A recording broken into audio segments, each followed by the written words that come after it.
Hello everyone, Catherine here from Inky Finger Cat. Christmas in July, another project. I'm doing really well, aren't I? Getting through these projects and videoing them all. I'm quite impressed with myself, even if I am slightly mad for even attempting this. So I actually sort of vaguely started just before the camera went on, as in I taped down that die into place onto the cardstock. That's as far as I've got. And I thought, what am I doing? I've not put the video on. So I inked through the die, which actually I don't think I've done for years, using a die as an actual stencil. But anyway, inked through the die, so it meant that you've got a border round the outside. Use those two colours of Distress Inks to do that. Then using my embossing buddy, after I die cut it out, to be able to put Versamark of the gorgeous Dasher stamp. And again, I have not used this stamp for years. One of my favourite ever Stampin' Up stamps. I unmounted it because it was a wood mount stamp, and so it doesn't stick very well, because although I put it onto cling mount, it doesn't stick very well, probably because I used it so much for years. But yeah, it was just nice to get used.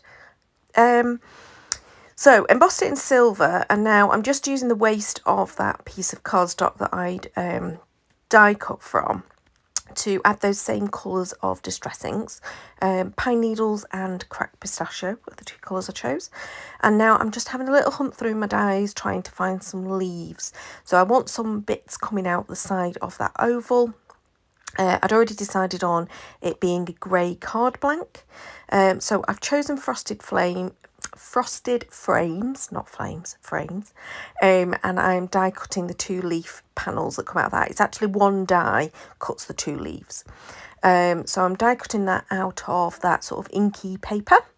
So I know that that's going to colour coordinate with my ink tuck panel because they're the same colours, and it's a nice contrast against the grey. So I'm working out what I want to do, and at this point I think, no, I want something else on the background. So I cut a panel again of the Smoky Slate cardstock, just slightly smaller than the card front, and now I'm using that word embossing folder that's got Merry Christmas in all different fonts going across it to create my background. So just need tiny little trim, and then it's just that little bit smaller than the card blank, and I'm going to use unusually some foam dots rather than craft foam, because normally I use children's craft foam because it's easy, but for some reason I decided to use craft dots. And then I do put a little smidge of liquid glue on, to make sure that they're definitely glued down, but also it gives you that little wiggle room if you don't quite get it straight. And now I am just splattering that background with some white gesso in order to kind of create a nice funky snowy background. Now behind this little oval, I'm just putting some double-sided adhesive, and then I am putting the leaves underneath, and then I'm putting a little bit more double-sided tape. And then I decide I want to raise it up, but I don't want to raise it up on foam, so I am die cutting the panel again from the cardstock twice. So I just literally glue the cardstock together, fold it over, and then I can die cut it again.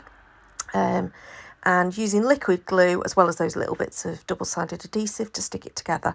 And that's giving me enough dimension against that grey background. So gluing it down and then deciding how to do a sentiment. So I decided to use the waffle flower. Oh, sorry, I forgot I put the gems on first. So I decided to add these teeny tiny little gems. I've been to Hobbycraft and bought myself this big batch of gems in silver, dark grey and black. But yeah, so some little silver gems. You can't really see them that well on the video, I don't think, but there you go. But yeah, I decided to use a waffle flower sentiment. Now, this sentiment pack I have actually kept as one panel.